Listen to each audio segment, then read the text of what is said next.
welcome. If you were participating in the earlier sessions today, thank you so much for your participation. A big shout out to our sponsors, our friends at Robots and Pencil. Thank you for your sponsorship and for the t-shirt that I'm wearing. Thank you so much. Also our friends at Microsoft, AWS, University of Arizona, Instructure, and as always, all of our friends within the University Technology Office at ASU. There we go. Okay, so we hope you've enjoyed the sessions today. And after we do our recaps, we are going to have a chat with Brent Maddin, who is with our Mary Lee Fulton Teachers College at ASU, and he's going to talk to us about building the next education workforce. And after that, we're going to wrap up the day with Ruben, who's going to walk us through a flash fiction exercise, and we're going to do a 6-word story jam. So with that note, let's move on to our takeaways. So let's quickly go back and look at our sessions from earlier today. So Stephanie King, are you with us? I am. Hi. Hi. So what did you learn in the session that you attended? Our first sessions today are 9 o'clock sessions Pacific time. Yes, so I had the pleasure of going to the Future of Library session, and it was wonderful. I learned so much, and as someone who really took advantage of all of the benefits of my library during the pandemic and after, I really found this session engaging.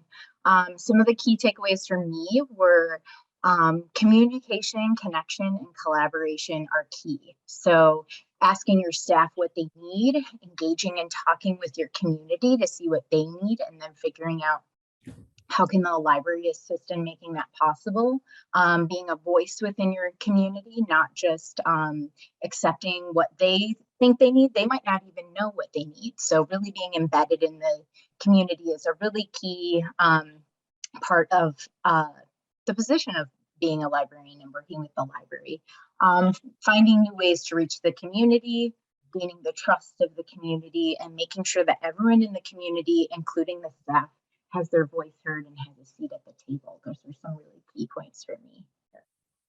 Excellent. Thank you, Stephanie. Are there any more Stephanies that would like to join us? Actually, if we can bring Elise to the table. Hi. Hi, Elise. How are you? I'm well. Excellent. So everyone, please meet Elise. If you attended our winter games, then you may remember Elise and her work as a graphic facilitator. So Elise is going to share with us a little bit about what happened in the AWS event. So AWS stands for Amazon Web Services, for anyone who doesn't know that. It's a service where you pay as you go. It's accessing infrastructure through the internet. And what they're doing now in this aerospace and satellite space is they're advancing customers their customers who are in that space, they're advancing that space exploration. They're using NASA's Jet Propulsion Lab, uses AWS, Landsat 8 lives on AWS.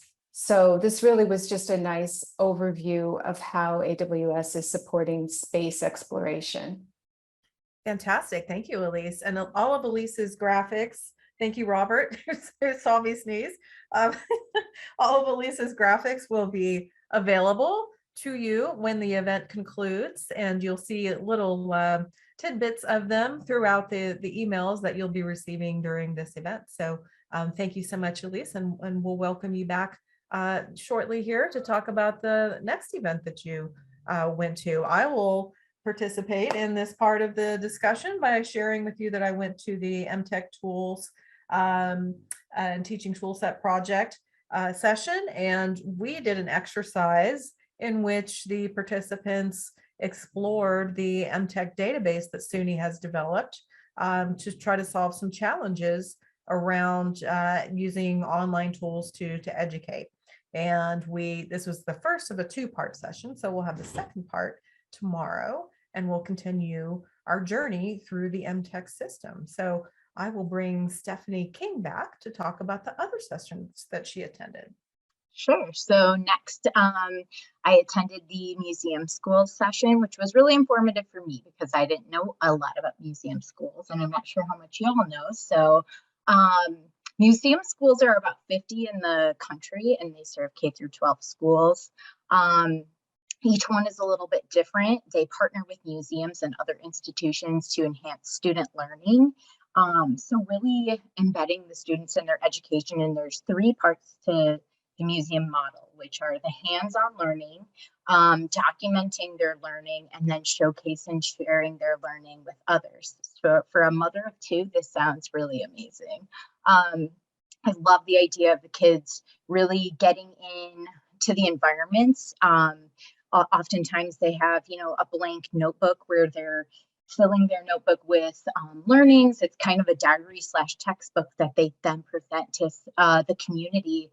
And so that's a really cool learning model, and they're looking to expand. So I wanted to share that and figuring out how to replicate and expand current museum schools, create new museum schools, enhance K-12 museum programming, and increasing museum model practices in schools. So if you didn't catch that one, it's definitely one to listen to the recording on. Yes, thank you. And all of the sessions are recorded and will be available to watch after the event. So if you did miss one, I know it's a little tricky when there's tracks and sessions, because if you want to go to all of them, you can't. It's just not physically possible. But you can go after the fact and watch. So Steph, while you're here with us, maybe you could share about the third session that you went to. Yes, so the third session was near and dear to my heart as a storyteller. I went to Are We There Yet? Propelling Learning Through Stories, because stories are such an amazing way to hear about people's experiences. And this action team is doing such an amazing job of recording stories of global educators and learners. During the session, they shared their interview guide, which was really helpful to kind of learn how they perform their storytelling and conduct their interviews. And then we actually went into breakout rooms and interviewed each other. So I had the pleasure of interviewing Emily. I hope she's here. She did a great job, and it was fascinating to talk to her. Our topic was mental health. So that was a really good one. And we shared some aha moments afterwards. Fantastic. Mhm. And I will go ahead to Elise. And Elise, if you could share with us the second and third sessions you went to, that would be fantastic. So sorry, I said something so important too. I know. So this session was called Reach for the Stars. It started out by talking about how we're in the thick of the fourth industrial revolution, and the need to accelerate the pace and close the gap in education, challenges being retention, enrollment, engagement, and diversity. And the solution being using data in a student-centric way, and optimizing the tools that we already have, using use cases, optimizing use cases. And there were several examples. One about how students are really comfortable talking to bots. So using more bots, nudging by using synthetic profiles, using a dashboard to show student life cycles. Those were a few of the use cases. But the big takeaway was to find those use cases and see how you can apply them to what you're already doing. Fantastic. And would you like to share the third session you went to while you're with us? Yes, this was super interesting, really focused on TikTok as a way to engage. The point being not that Maddie was encouraging everyone to be a user of TikTok, but to pay attention to it as the trend that it is, because people are really using it for learning. And some of the big ways that they're using it to learn is multi-generative collaborations. They're resource sharing, because in just 1 minute, you can show how to do something like use something you may not have known in Excel. It's a good space for advocacy, raising awareness around assistive technology, community building, and then just what I think we all know TikTok for is shared interests like cat videos, but it really is the source for micro learning, and we need to pay attention. Fantastic. Thank you so much. And is Paul or Lisa here that can come talk to us about your AI session?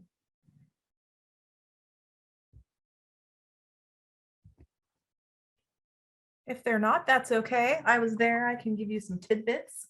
So we talked a lot about different AI technologies and ways they're in use right now that we might not even be aware of or thinking of, whether it's in learning environments, medical situations, while we're out in the world exploring, being captured and interacting, um, interacting with various, whether it's people or systems or just walking about. So lots of interesting components to that.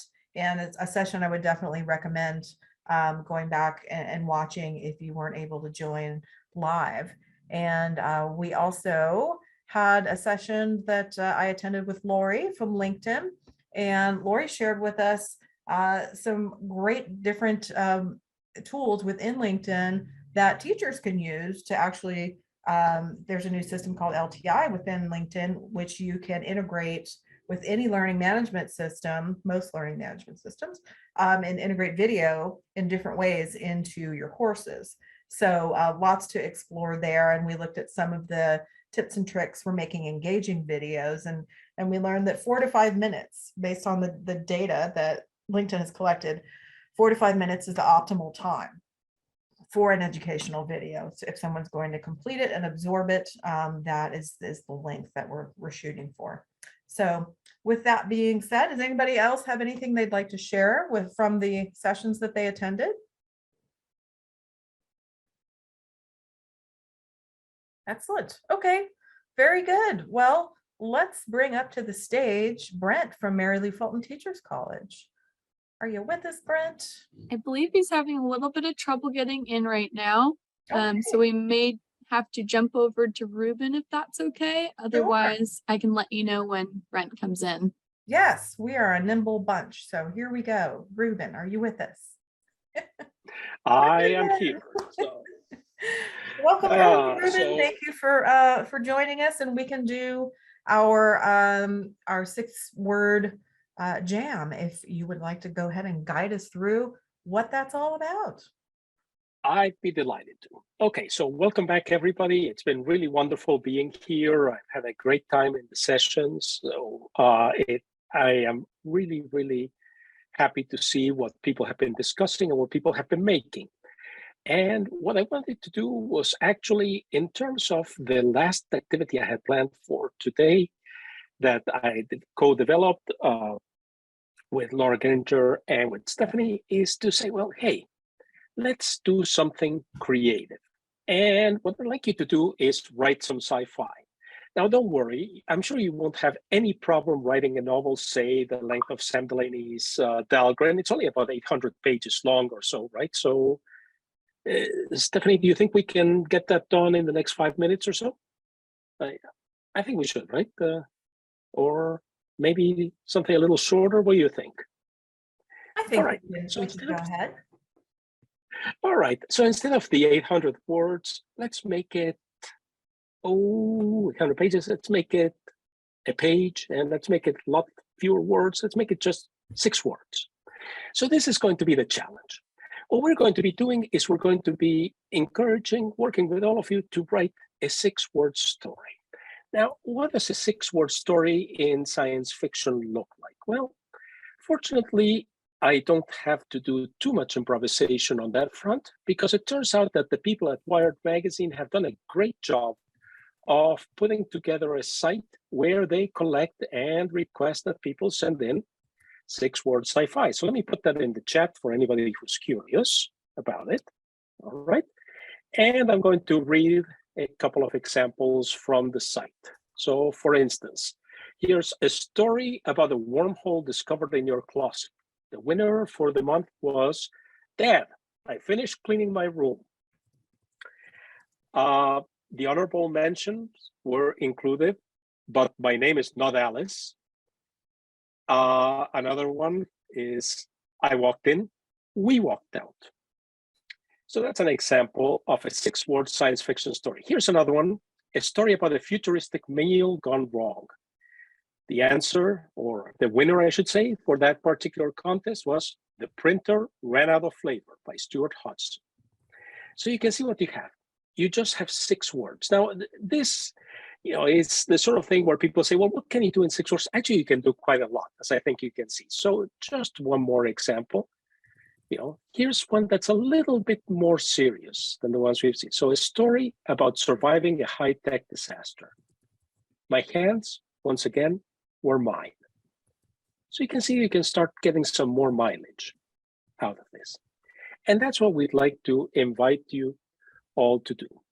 Now, I noticed that we have, let's see, shall we continue with the 6-word story, or should we pause at this point? What do you think, Catherine, Ruben? Do you think we should pause and come back? Well, we pause and come back. That way you can go ahead with the interview and we can let people ruminate over this. So Yes, as you're listening to the interview, preparing. let the back of your mind start thinking, what would I like to say? What would I like to do with a 6-word story? So we'll come back afterwards and continue, and we'll do a little bit of an activity, which will also introduce you to a new tool that we'll be using the rest of the week. So Stephanie, over back to you. Thank you, Ruben. Thanks for jumping in. And we're moving on to the coffee chat portion of our session. And I will be chatting with Brent. Brent, come in and introduce yourself to everyone, please. Thank you, Stephanie. It's so good to see you. Ruben. 6 words. I love it. This is like tremendous. I'm already getting ready over here. Brought my coffee. I'm ready. Executive Director Brent Maddin, Executive Director of what we like to call the Next Education Workforce Initiative in the Mary Lou Fulton Teachers College at the Arizona State University. It's really good to be with you. Thanks. Excellent. Thank you so much, Brent. And tell us a little bit about what you guys are working on. I have lots of questions for you. Great. I'm excited for the questions. I mean, in a nutshell, so I've been at this game of preparing educators for what we typically think of as school for the last 20 plus years, mostly in teacher preparation, but also working with teachers that are working in the classroom. And I can't shake the fact that the people that I want to be my own children's teachers either A, aren't teaching at all, or B, end up leaving the profession in disproportionately large numbers very quickly. And so, it could be that we don't actually have a teacher shortage problem. I mean, sure we do, but it could be that instead we have what we think of as a workforce design problem. One that really, if you look across most of American and in some cases international classrooms, many cases, you've got one adult in a box with a set of learners for either all day or until a bell rings, and then a new group of learners come into that box. And turns out, right, that's really lonely for the educator. Turns out that it's pretty inflexible in terms of a schedule, and from the learner's perspective, goodness, like you're asking one person to be all things to you and your 30, 40, 50 friends at one time, and that seems like a really hard job.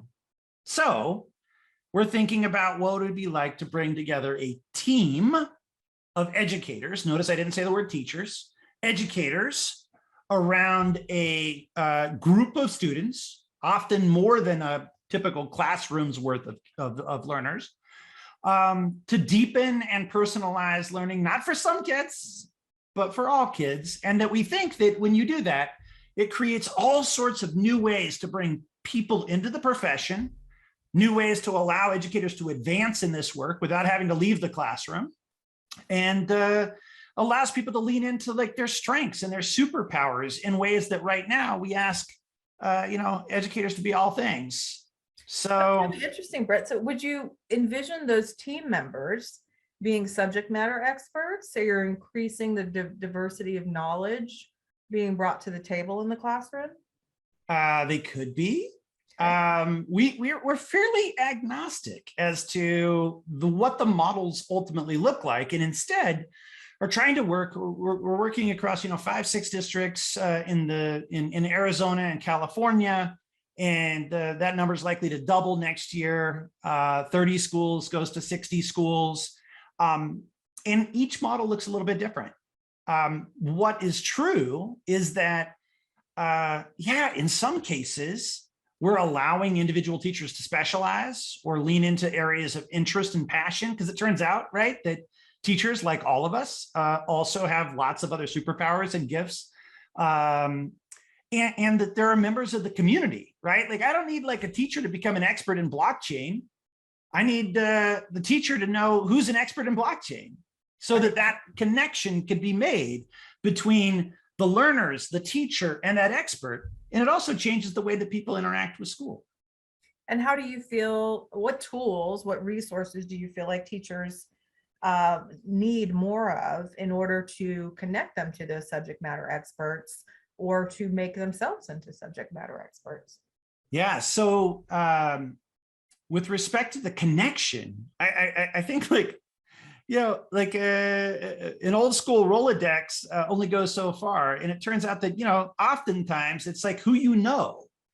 And then this, like, if we talk about inequity in the system, we talk about who you like, we've got to disrupt that. And so we're working on we just got a grant through the Arizona Department of Education in the state of Arizona to start to build essentially this networking Rolodex of sorts, where educators have a one-stop shop to know, okay, who are the experts in herpetology in the Phoenix metro area that are willing to come to the classroom for free, or might be available remotely for learners, in rural communities. So we're excited about that. And we think those people need maybe a little bit of training. So we're working to develop some training for what we would call the community educators. But more than anything else, I think educators need time. And so when you start to move away from a one teacher, one classroom model, you actually empower these educator teams to start crafting their schedules that make sense for them and their learners, to give them the time to do things like pursue ongoing professional learning and upskilling in some really interesting and specific ways, or to connect with those experts. So I have to ask, because we have a group that is specializing in emerging credentials and emerging credential standards, what role do you feel like those components play in preparation of educators for the next generation of learners? Oh my gosh, I think they're like central to everything. I'm looking at Robert here. Like Robert and I, like we go back like 10, 12 years, 15 years, something. I don't know how long it's been, right? At the very like first breaths of like the educator micro-credentialing work from Digital Promise. I think this, like, I think that it is absolutely critical. So we can move away from like, oh, I have a degree in, elementary education. Well, like, what does that mean? Like, what are the things that you're super good at, that you've developed expertise and passion for? I think there's a set of things that everyone's got to be great at, right? Just general baseline, like, yep, you're operating in a school-based environment or some sort of learning environment. But then there's a whole host of things that you should be able to upskill in, and that there is a digital record that shows, like, not only that you've like done the seat time, let's get away from that, and that you actually possess the knowledge, skill, and disposition to be able to deliver on that specialized skill set. We should stop hiring like third grade teachers, and instead we should be thinking about who's the team of adults. Some of them are full-time, some are part-time, some work for the school, some of them are museum educators, some of them are faculty at the university. Like, I don't know, right? Like, you start to composite a group of educators that come around a set of students, and that we put the learner in the middle, and then we ask the question, okay, who do they need?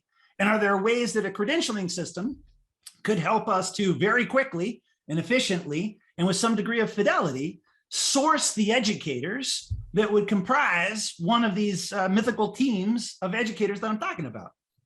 So let's rewind a bit to the painful point of spring of 2020. And so obviously you had a lot of students attending Mary Lou Fulton Teachers College who had probably a pretty clear vision of what they wanted to do with their careers. And lo and behold, we're living in a different world now. So how has that student base been guided to pivot with the new now, as we call it. And we call it the ever evolving new now for a reason. As soon as we think everything is normalizing, it is in fact not. So what is it that that Mary Lee Fulton Teachers College is doing to really prepare those students for the black swans ahead of them, as Ruben guides us through, and really being able to pivot around the unknown? Yeah, I mean, the right VUCA something world, like it's like all who knows. One, we've adopted what we like to think of as something called principled innovation. And it's a sort of a set of mindsets, ways of operating within the Teachers College that's infused into our curriculum. That's like really trying to equip our educators and those that we're lucky enough to work with to be thinking about how are you in a responsible way, not just because you can, but because you should, approach a set of really, in many cases, undefined problems, challenges, opportunities, and be able to make the most of it. So there's like, that's happening. Two, we're allowing our teacher candidates in our programs for the first time, like at least in recent memory, to actually have some choice in what it is that they're learning, because we believe that in these team-based models, right, that you don't have to be great at everything, which is sort of a mythical fantasy unicorn world anyway, that we can actually prepare educators to be all things to all people, right? So we call the shot and we say, hey, here's an opportunity, you can focus and you can go really deep in a couple of areas. So that's cool. One of those ways, in partnership with ASU Prep Digital mostly, is like, turns out, right, like our teacher prep program pre-pandemic didn't really have a focus in what it meant to teach in a virtual classroom space. That's changed. That can be an area where people spend more, forming teachers can spend more time. And so that's happening, as well as like this idea of specializing deeper into your career, right? Like the learning's not done when you graduate from the Teachers College, but rather, nope, you're started on your journey and you're going to continue to build knowledge, skill, and disposition over time. The last thing I would say is like, you know what, like solving complex problems in an ever-changing world turns out to be way easier when you're not by yourself. And so this notion of a team of educators wrapping around a set of learners, actually, I think, and we saw this in the pandemic, for the schools that had already made this transition to these team-based staffing models, they pivot. I mean, it wasn't easy by any stretch of the imagination, but the like wild radical chaos that was happening in school systems across the country, it was not as intense in these schools that were implementing these team-based models, because people could specialize, they could divide, they could conquer, they could say, hey, you know what, like we've never taught on Zoom before, you go figure that out. And the other three of us on the team are gonna do some things like figure out how to use Google Classrooms. Another person's gonna like literally figure out where our kids are, right? And so this team-based approach allows us to be more responsive to the absolute wild uncertainty that is guaranteed to be coming. Do you feel like there are any countries at this point that have embraced that and are doing it really well? People on this call probably have a better answer. My crisp answer is not that I know of in terms of this like team-based approach. Like there are models, there are like in terms of system-wide, not sure. And especially like, you know, there's like mild, medium, and spicy versions of these team-based models. There's certainly probably some mild versions of this, those that are thinking about relationships with community educators differently. And certainly some team teaching that's happening. But when we really talk about the spicy versions of this, like I'd love people to be like, Brent, you should go check out, and just like email me because I'm hungry to go learn. Right. Yeah, locally, we've got some places that are making some huge inroads. And it turns out, right, the moment that you start putting the student at the center, lots of what we think of as the traditional grammar of schooling starts to fall away. For example, grouping students by age in boxes. Like they're like, oh, you know what would make more sense is just like having mixed aged classrooms of learners.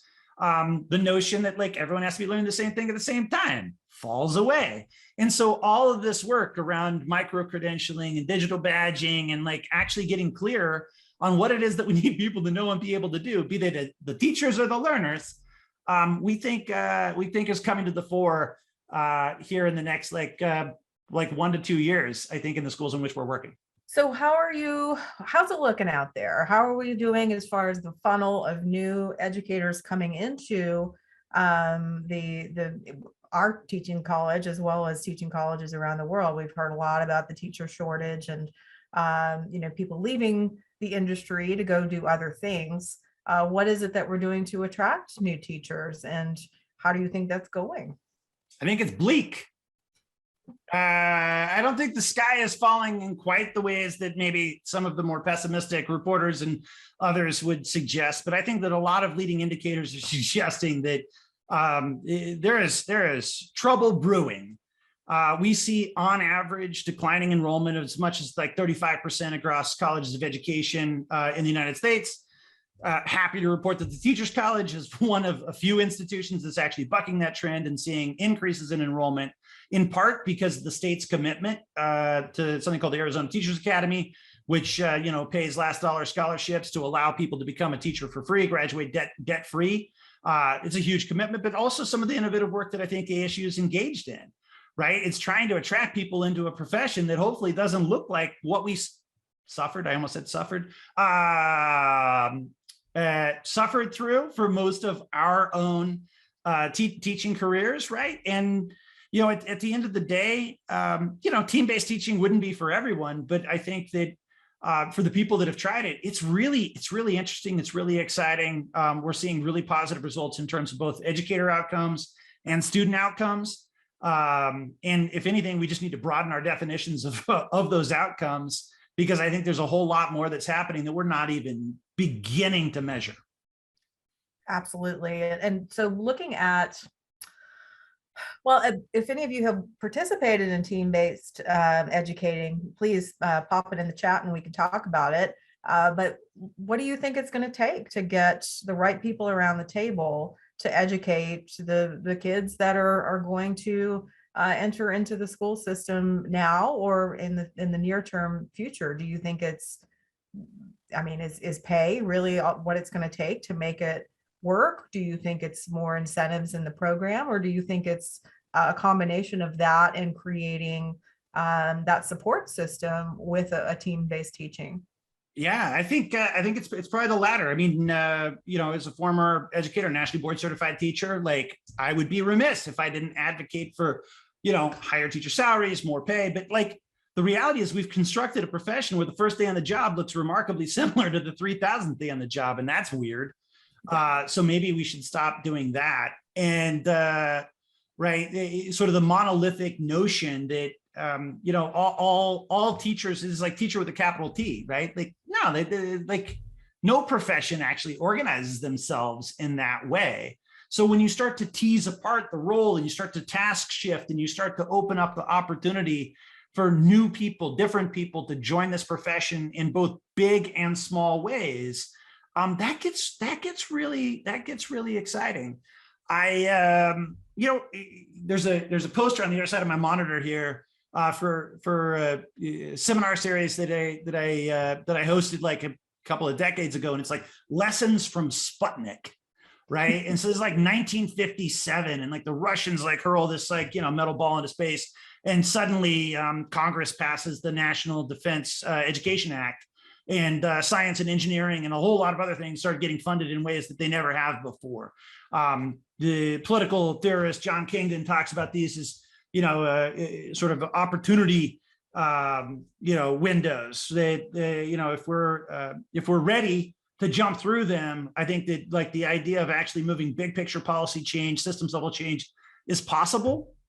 I think that COVID actually in some ways has presented us an opportunity to question the fundamental grammars of schooling and an impending teacher shortage, at the tune that people are predicting. If that actually happens, it is going to allow us to fundamentally have to question the way that we have organized ourselves around young people. And I think that is in some ways an opportunity for educators to take the profession back and to create the profession that they themselves know that they want to work in, right? When you look at educator polls, people aren't totally happy. And part of the reason they're not totally happy is I think that we have constructed a job that is like actually really hard to pull off by yourself incredibly well. How do you feel about, and this has been surfaced to me by various unrelated people, how do we deal with teachers that don't want to embrace technology in the classroom? This seems to be a bit of a dire situation. And here we're going. Diffusion of innovations. Tell us about your book, Brent. I mean, it's not my book. This is Everett Rogers. Everett Rogers, like you've probably seen it, right? It's like the early adopter curves, that sort of thing. Yeah, like there's always going to be laggards in anything that we do, but I don't know that we spend enough time focusing on the, like in Rogers' case, the left-hand side of the curve and making sure that it's like going really well with some of our super early adopters. And then our early adopters, early majority. Some of the work that we're doing intentionally with, say, Mesa Public Schools, the superintendent of Mesa Public Schools, largest school district in the state of Arizona, has proclaimed that 50% of the schools will be building these team-based models. You can say the same thing, for technology or the integration of technology or new systems, any of this, right? A broad proclamation that's actually pegged at 50% gives you a goal that actually is concrete. But if you actually map it to Rogers innovation curve, that's the people that you don't have to add salt to their oats in order to bring them to the water to make them thirsty, right? At the end of the day, you need the proof points with your early adopters. But trying to convince the entire curve all at once that you should do anything is just a terrible idea, I think. Right. So we should probably not try to do it that way, and instead section the population and go for the early wins, build the evidence base. And it turns out, right, that part of the reason that these team-based models are spreading as quickly as they are in Mesa Public Schools has nothing to do with us. It has everything, us being ASU, it has everything to do with educators talking to each other and saying, oh my God, this is a way better way to work. Or the families of the students saying oh my gosh, for the first time, my kid's really excited to go to school. And so if you're a principal and you've got parents and you've got your teachers saying let's do this, if you're in the middle part of that curve, you're starting to raise your hand in a way that you probably weren't before. So what can everyone who's on this call and watches this video after we post it, what can we do to get future educators excited about becoming educators? I think that we need to show them the places where this where really exciting work is happening. I think that we need to question some really long-held assumptions. I think that we need to think about how do we make this job manageable and rewarding to educators. And I don't think that it's just about money. I think that we have to ask some questions about, if the pandemic has taught us anything, it's one, that people want more flexibility in their roles. And two, they don't like to be alone. And if you said, hey, Brent, what are two of the current hallmarks of being an educator? It's isolating. The job is literally one of the least flexible jobs that I know. When I was a classroom teacher, I didn't even keep a calendar because I knew what I needed to do, right? Show up at school at this particular moment, leave school at this particular moment. And that was about it, right? And the reality is that we should be thinking about ways to fundamentally change the job, because I think that's what it's going to take in order to attract new and interesting people into this profession, retain those that are already here, and provide educators the empowerment that they need to actually do the work that they want to do, which is work closely with learners. So do you think that high flex learning is the way of the future, or hybrid, or some mishmash of that, or something we haven't even thought of? I think that's probably where it starts. I think that it's got a pretty bad rap. It's a lot of images conjured of kids sitting for 8 hours a day on an iPad. That sounds horrible. Shouldn't do that. Right. And so, I don't know that we've even begun to scratch the surface. I think that, there are some schools like big picture learning high school, secondary schools, where students are spending a disproportionate amount of time, especially later in their high school career, actually embedded in the community, doing work that's actual real work, in sort of externships. I think that there are ways to fundamentally change the relationship with communities where people are seeing purpose in the work that they're doing. Our young learners can. And the fact, I grew up in Show Low, Arizona, rural northern Arizona. I would have died to be able to learn from, Ruben, right? And that's totally possible now. Right. And so the fact that we continue to constrain ourselves with time and space and place, to me, is bananas. And I think that COVID has also equipped us both technologically and potentially, if we can get past ourselves dispositionally, to actually start to think really differently about when, where, and how we learn and from whom. Absolutely. So tomorrow morning we have, or actually, Friday morning, Thursday morning, we have Punya and his Silver Linings team joining us to talk about kind of what the silver lining is of this whole situation. So if you had one question you would want Punya and those folks to address, what do you think that should be? I would say, what's the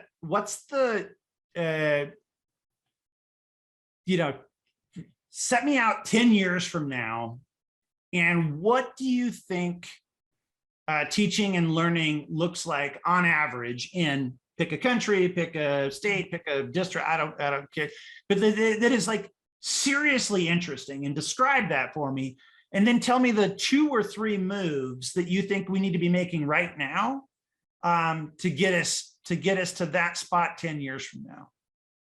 Excellent. And what country do you feel is headed in the right direction or halfway to where we want to be by 2030 when we're looking at UNESCO's SDG 4? Oh my gosh. This is me, my vulnerability, my international education vantage is incredibly limited. I don't know that I can even adequately make this up. I mean, Finland, I'm not going to just say Finland to say Finland. I mean, obviously there's interesting work happening. I've spent time in Australia. There's really interesting scale and technology in India. Singapore, right, is great in all the ways that we know Singapore is great. But I don't know. I mean, in some ways, it's for me, the really interesting question is also the leapfrog effect, right? Are there countries right now that may not actually be there, but this is an opportunity to not make the incremental change between now and 10 years from now, but to actually make that jump in the same way that maybe you didn't lay the all the wire for wired telephones, but you just went straight to digital. Right. That to me is the sort of the more interesting question, which is hey, are there places in this world, I think about Africa in particular, where quite honestly, there's a massive teacher shortage in the United States. Holy smokes, let's talk about what's happening in Africa. And I think that there are potentially some really interesting and huge opportunities there, especially if we can get the technology right. Because I think that, of all the models that I'm seeing in the United States, I don't know that we're leveraging technology in the most creative and robust ways that are going to even allow us to take advantage of say these team-based models that I've been talking about. Excellent. So yeah, and we'll be talking a little bit about that tomorrow as we look at various successful education systems here on Earth before we dive into creating one for Mars. So thank you so much, Brent, for joining us. Any final thoughts you'd like to leave the group with? Huge debt of gratitude for being here. If anyone has any questions or wants to follow up, it's pretty easy to find me. But I will also just drop that's in the chat, our website, and that's where you can always fill up my inbox. Fantastic. Thank you, Brent. Thank you for having me. I'm off to the next conference. Thank Excellent. you so much. Conference hopping. All right. See you. Bye. Thank you. And we'll welcome Ruben back to the stage. All right, has everybody been marinating on their 6 words that they want to create a story about? I hope so. All right. I've seen a few of them in the So- chat, but let's get rolling again. Ruben, thank you for being flexible. Absolutely, and that was amazing. It was great to hear from Brent. I really would love to hear more about the projects for team-based learning that he and his team are working on. So this is absolutely great. So, all right, back to 6-word stories. So again, for those of you who are just joining us, let me give you one more example from the Wired magazine selections. And this is one of the ones that are just a touch more serious. So this one, the topic was a children's book from the future. And the winning entry by Jane Turner was "There once," she said, "were adults." So that's a few of the examples of what you can do with 6-word stories. You can be very playful or you can be a bit more serious.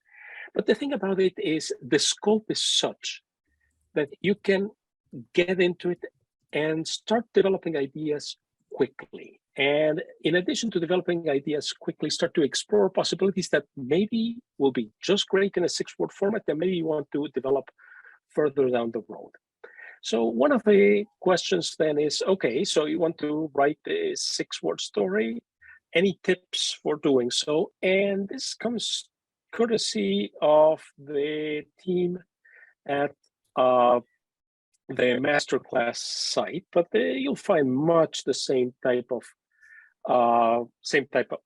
tips on other sites, and I've just put that in the chat. So the first one is have a basic story structure.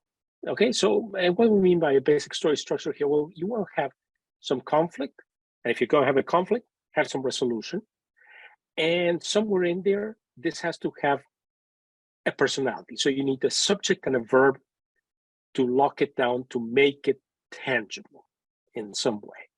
Then have a small narrative arc. Okay, again, the standard narrative arc would be introduction, a rising segment, and a falling segment, and then a resolution.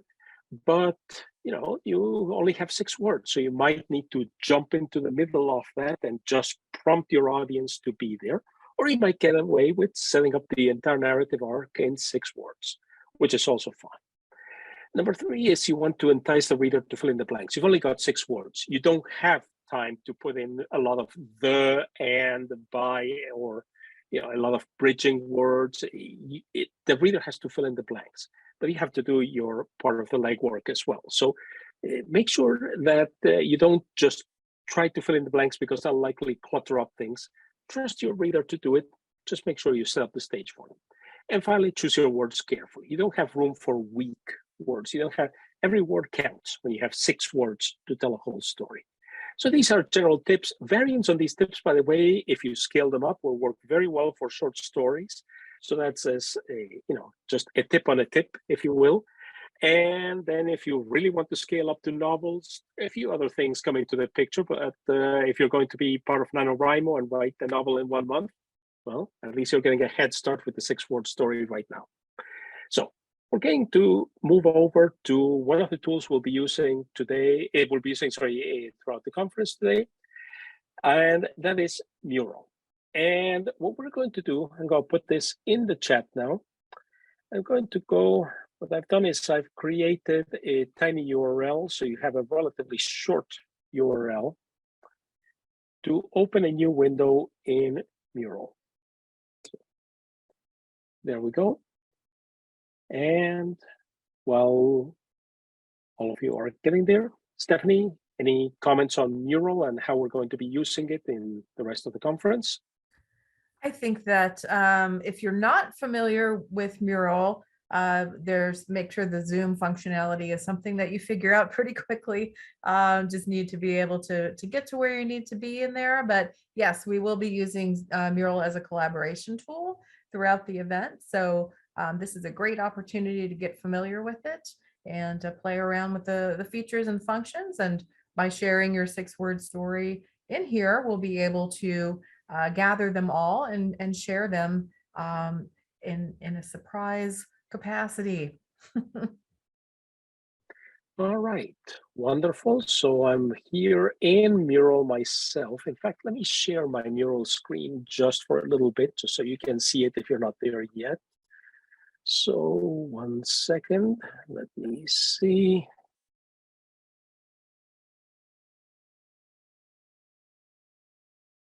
There we go. And that should do it. So you should now be seeing Mural being shared, and you can see that people are beginning to come in. And wonderful. I know that several of you have already started posting your stories. So if you're not there yet, you should see on the lower right-hand corner of the screen, I'm just highlighting it right now, a little zoom window that allows you to quickly navigate and zoom in and out of any portion of Mural.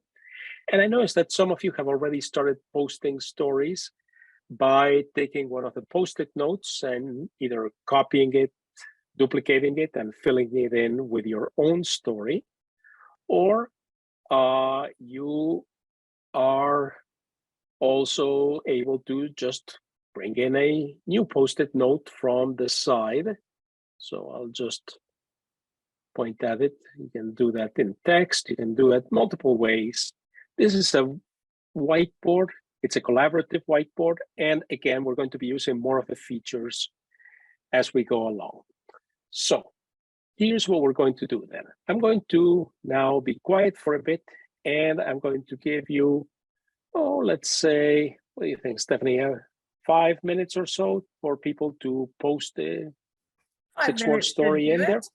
Yes, and if you are looking for inspiration, there was a link there under the roll the dice for inspiration that would allow you to put some words together and help you get your story created. So just get the ball rolling there. But yes, feel free to post more than one story if you'd like, and let your creative juices run wild. Yep. And John, thank you for pointing out. You're absolutely right. You can double click anywhere to create a sticky note. So let me see if I can demo that myself right now. There we go. I just double clicked and there you go. I have a sticky note, and now I could do whatever I wanted with it, since I'm going to be the MC today. I will not keep that sticky note, but let's let everybody now have 5 minutes to create a 6-word story. Again, in the sidebar, you've got some tips for inspiration if you need them. You've also got the pointers I was talking about, and you've also got some links that you might find useful later on if you want to both read more 6-word sci-fi stories, but also check out some more information and more details from the masterclass site on how to write 6-word stories. So that's for level 2 learning, if you will.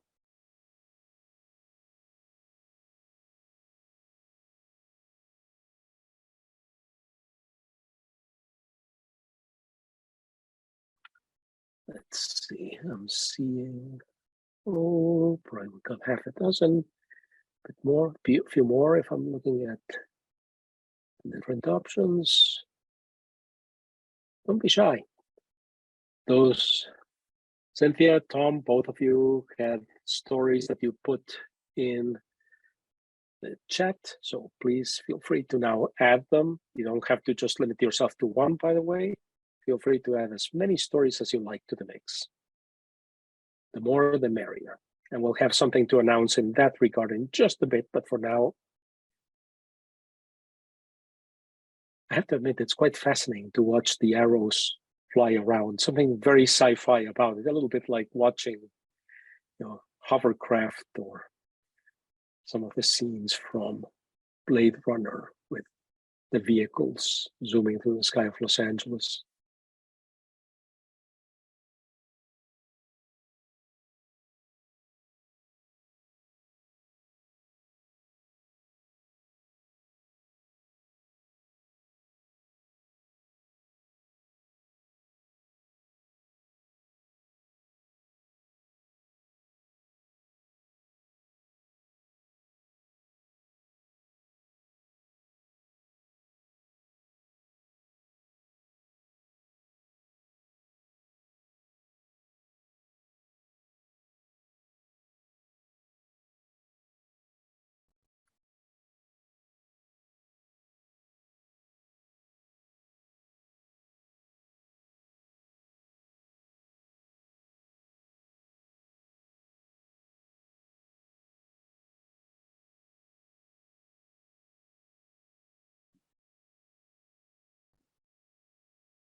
right, I'll zoom in a bit, so let's do.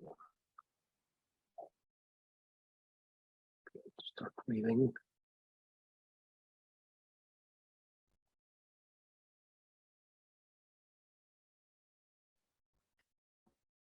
We have about 5 minutes left if we want to start sharing out, Ruben. Yeah, that sounds good to me. So, all right, so I'm going to start reading some of the stories here. So we have our experience shared, enabling the future. Very nice. New learning models yield knowledge captains. Sounds good. Okay, so we have visiting Mars helped us appreciate Earth. Next one is intriguing. AI replaced my teacher. Who's next? If those of you who were in the AI session today, that's an interesting question indeed, right? So humans became the mothership they feared. Very nice.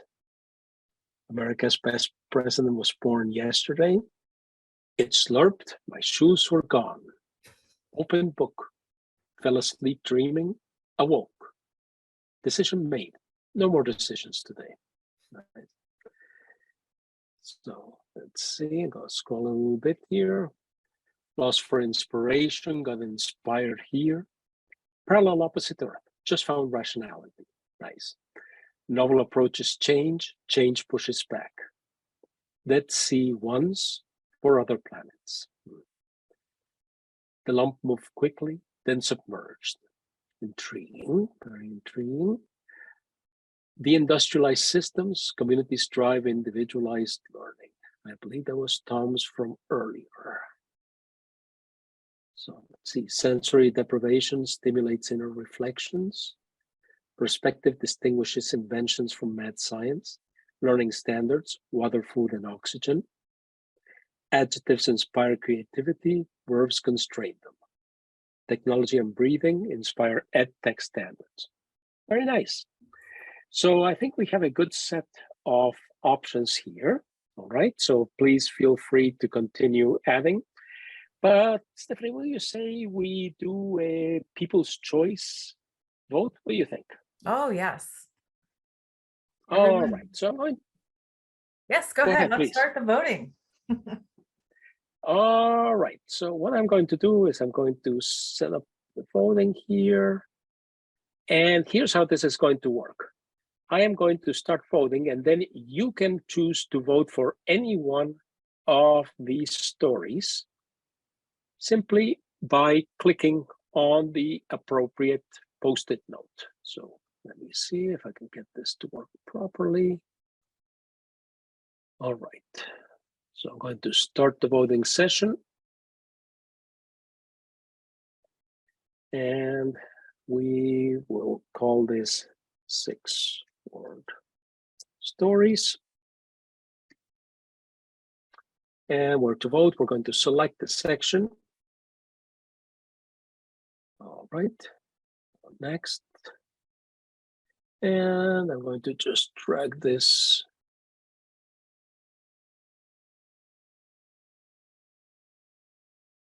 There we go. That should do us. If I make it a little smaller. There we go. So now look at the stories and you can vote just by clicking on them. So begin voting. There we go.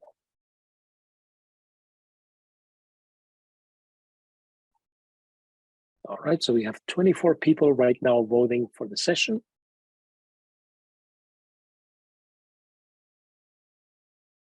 All right, yeah, what I'm going to do is I'm going to stop sharing. So there we go. That way people feel that their vote is fully anonymous or close to it.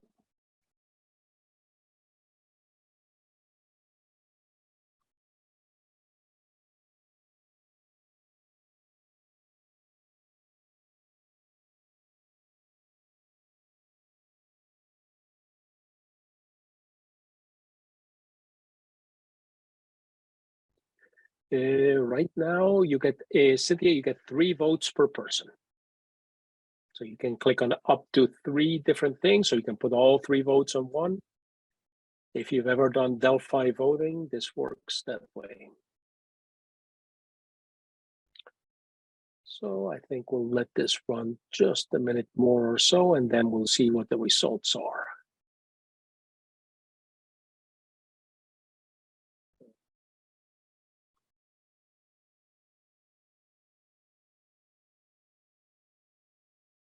All right, I think I'm going to go ahead and wrap up the voting session.